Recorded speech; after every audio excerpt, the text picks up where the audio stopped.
Oke guys, yang pertama ini dinamakan Tabui Subarang.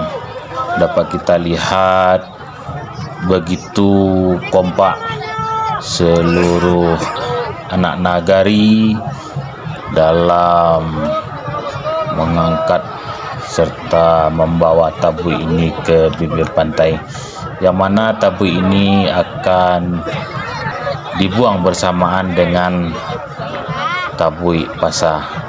Apa kita lihat di depan kita ini adalah Tabui Subarang. Begitu ompaknya, begitu semangatnya anak nagari dalam perhelatan Hoyak Tabui 2024. Oke guys, kita lanjut.